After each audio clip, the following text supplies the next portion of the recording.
Good morning, students. Welcome to Pioneer Convent School.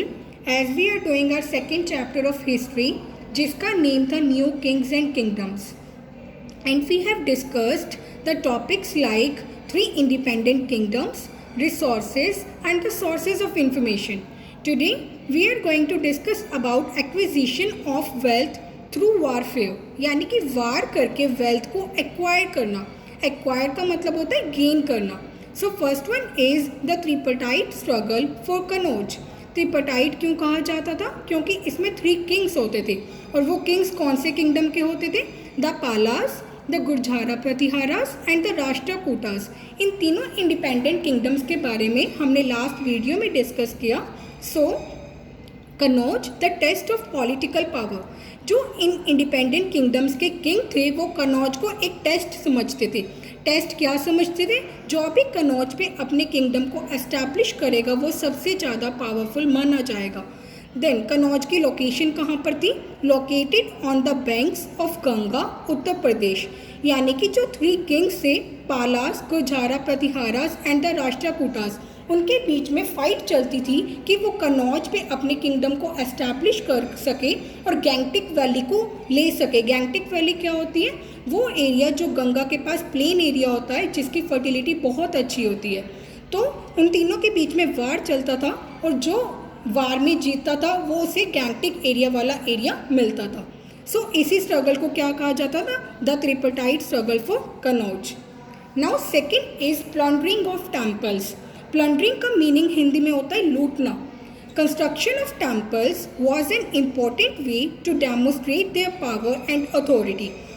मैंने आपको last video में बताया जो हमारे हिस्ट्री में किंग्स होते थे वो टेम्पल्स की कंस्ट्रक्शन करते थे और वो इसे बहुत इंपॉर्टेंट समझते थे क्योंकि वो उससे अपनी पावर और अथॉरिटी को क्या करते थे? डेमोन्स्ट्रेट करते थे.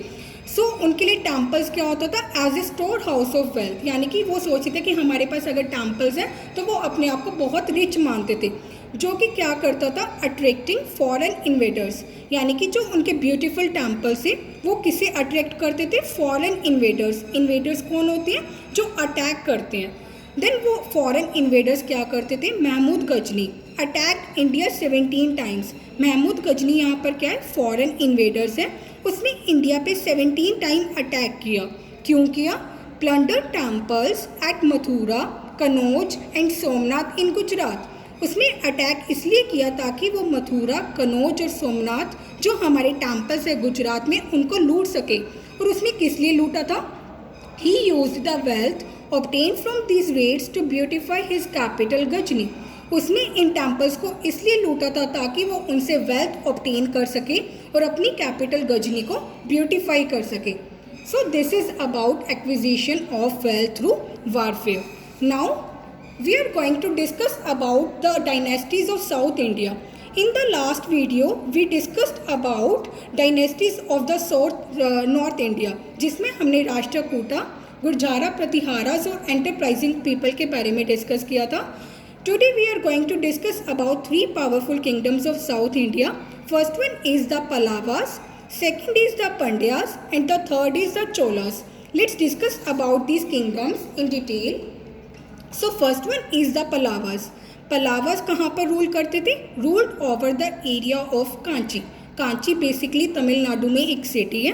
Then the Pallavas were great builders of temple. Cholas defeated Pallavas. Cholas क्या है? हमारी 3rd पावरफुल किंगडम है. कहाँ की? साउथ इंडिया की. देन चोलास ने क्या किया? पलावास को डिफीट कर दिया यानी कि हरा दिया. At last their rule ended in the 9th century. यानी कि अब जो पलावास का रूल था, कंट्रोल था, वो 9th सेंचुरी में क्या हो गया था? ख़त्म हो गया था. Then second is the Pandyas. Pandyas ruled over the regions around Madurai. Madurai भी एक सिटी है तमिलनाडु में. Then Marco Polo a foreign traveller. Marco Polo name के एक फॉरेन ट्रैवलर थे जिन्होंने हमारे पंड्यास किंगडम में विजिट किया था. The kingdom started declining in the 14th century. अब पंड्या किंगडम का डिक्लाइनिंग कौन सी सेंचुरी में हो रहा है? 14th सेंचुरी में हो रहा है. और पलावास जो किंगडम था उसका 9th सेंचुरी में डिक्लाइनिंग स्टार्ट हो गया था. Now third is the Cholas. Cholas को फाउंड किसने किया था? Vijayalaya. So you have to learn this name. Vijayalaya the founder of Cholas kingdom. उन्होंने क्या किया था, build the famous city of Thanjavur. Basically Thanjavur भी एक सिटी है तमिलनाडु में। तो चोलास किंगडम ने क्या किया था, थंजावर जैसी सिटीज़ में ब्यूटीफुल टेम्पल बनाए थे, और वो ब्यूटीफुल टेम्पल किसको डेडिकेटेड थे, उनकी गॉडेस को डेडिकेटेड थे। Then Raja I and his son Rajendra I were the most powerful Chola rulers. You have to learn these name also. कौन कौन से मोस्ट पावरफुल चोला रूलर्स थे, राजा आई और उनका बेटा Rajendra I. So these are the powerful kingdoms of South India. Now we will discuss about revenue of South India's kingdom. हमने North India में जो इंडिपेंडेंट किंगडम्स थे उसके रेवेन्यू के बारे में डिस्कस किया था कि वो इनकम कहाँ से अर्न करते थे, पीजेंट से, क्राफ्ट्स पर्सन से, आर्टिसन से, ट्रेडर से। तो जो साउथ इंडिया का किंगडम था उनका रेवेन्यू का क्या सोर्स था, उनका मेन सोर्स था agriculture. Then soil of Kaveri delta was conducive for the cultivation of rice, यानी जो कावेरी डेल्टा की सॉइल थी वो बहुत फर्टाइल थी और वो बहुत हेल्पफुल थी किसके लिए, राइस की कल्टीवेशन के लिए। देन जो साउथ इंडिया के किंगडम थे उन्होंने राइस की प्रोडक्शन को इंक्रीज करने के लिए क्या किया, forest were cleared and embankments made to prevent flooding. उन्होंने फॉरेस्ट, वहाँ पर जितने भी फॉरेस्ट थे उनको क्लियर कर दिया और एम्बैंकमेंट्स बना दिए। एम्बैंकमेंट्स बेसिकली फ्लड से प्रिवेंट करने के लिए बनाए जाते हैं। So this is the main source of revenue of South India's kingdom. Now irrigation, agriculture करते थे, उनके पास वाटर सप्लाई कहाँ से होती थी, first one is wells. Wells को हम हिंदी में बोलते हैं कुआं, कुआं से पानी इकट्ठा किया जाता था। Then canals, then third is huge tanks to collect rain water, यानी कि बड़े बड़े टैंक्स बना दिए जाते थे, उनमें फिर क्या होता था, रेन वाटर इकट्ठा करके उसे यूज़ किया जाता था एग्रीकल्चर के लिए। So now we are going to discuss about administration. The Chola kings had an efficient administrative system. Administration क्या होता है, मैनेजमेंट, यानी जो चोला किंगडम थी उसकी एडमिनिस्ट्रेशन, उसकी मैनेजमेंट के बारे में डिस्कस करने जा रहे हैं। So settlements of peasants were called urs, यानी कि जो फार्मर्स थे उनके सेटलमेंट्स को क्या कहा जाता था, urs. You have to learn this name. Then larger unit of villages were known as nadu. जो विलेजेस की लार्जर यूनिट होती थी उन्हें एक नेम दिया गया था, पर्टिकुलर नेम क्या था वो, nadu. Then administration and collection of taxes were the functions of nadu. अब नाडू के फंक्शन क्या होते थे, एडमिनिस्ट्रेशन करना, लाइक मैनेजमेंट करना, बिजनेस को चलाना, जो बिजनेस से रिलेटेड एक्टिविटी होती है, प्रोसेस होती है, और कलेक्शन ऑफ टैक्सेस, टैक्सेस को कलेक्ट करना, ये किसके फंक्शंस होते थे, नाडू के फंक्शंस होते थे।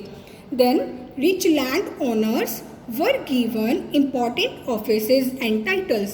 जो रिच लैंड ओनर्स, नेम से ही पता चल रहा है, जिनके पास बहुत ज़्यादा लैंड होती थी और जो उन्हें ऑन करते थे, उन्हें इम्पोर्टेंट ऑफिसेज दिए जाते थे और कुछ इम्पोर्टेंट टाइटल दिया जाता था।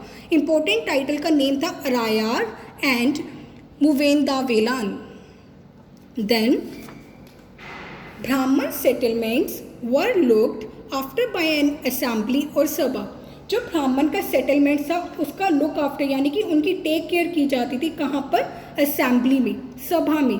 देन वो सभा क्या करती थी, maintain records of the proceedings, यानी कि वो सभा क्या करती थी, जो भी ब्राह्मण के रिकॉर्ड्स होते थे, उनकी प्रोसीडिंग्स होती थी, इरिगेशन से रिलेटेड जो भी वो वर्क कर रहे हैं, उनका जितना भी वर्क होता था ना, उनका रिकॉर्ड्स मेंटेन करती थी। So here our second chapter of history is completed. Please read this chapter from your book. If you have any problem, then you can call me between 6 p.m. to 7 p.m. Have a nice day.